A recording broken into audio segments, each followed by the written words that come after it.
କରୁଛ? କମଳା କମଳା କଣ କରୁଛ? କେତେ କମଳା ଆଉ ଦେଖୁନ ଦେଖେଇ ଦିଅ କମଳା ନେଇକି ଆଇଛନ୍ ଦେଖେଇ କମଳା ଟିକେ ଆଣିଲ ଦେଖେଇକି। କେତେ କମଳା ଆଣିଛ? ବାରି କମଳା ବୋଧେ ଇଏ? হ্যাঁ ବାରି କମଳା। ଗୋଟେ କମଳା କାଢୁଛି ଦେଖିଆ କଣ ଲାଗୁଛି।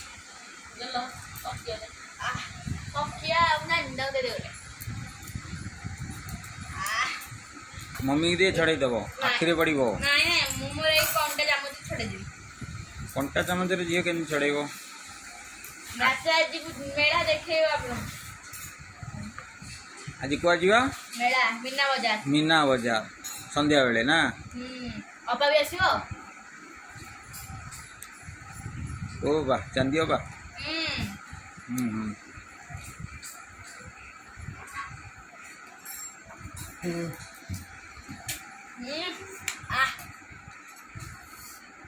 ଭଲ ଲାଗୁଛି?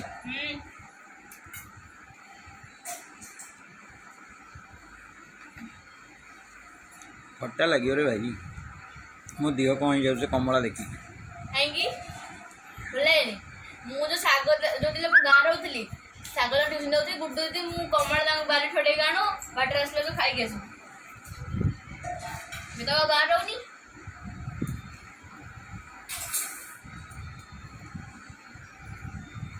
ତମେ ପୁଣି କୋଉଦିନ ଯିବ? ବୁଧବାର ବା। ବୁଧବାର ୱେଲକମ୍ ଦିଲ୍ଲୀ। ନାଇଁ ମୋ ବୁଧବାର ନା ଯିବ ଏଇଠୁ ୱେଲକମ୍ ଦିଲ୍ଲୀ ହବା ଗୁରୁବାର ଦିନ।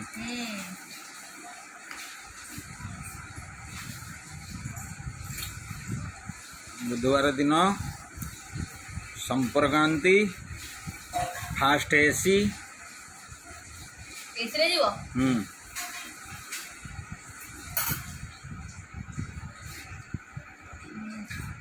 ଆମର ତ ମାଛ ଚାଲିଛି, ତରକାରୀ ହବ।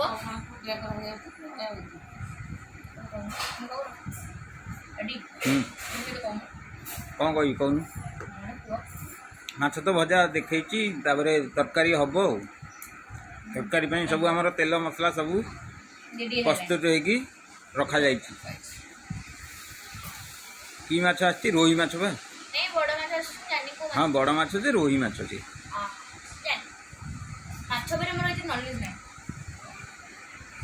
ହେଲେ ମାଛ ତ ମୁଁ ଖାଇବିନି।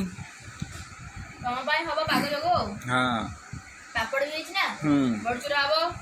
ତମେ ଖାଇବ, ମମି, ବାବା, ମାମା, ତମେ 4 ଜଣ ଖାଇବ।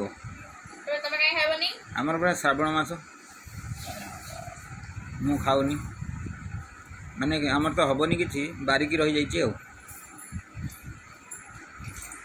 ଓହୋ, ହଉ ସେଥି ରହ।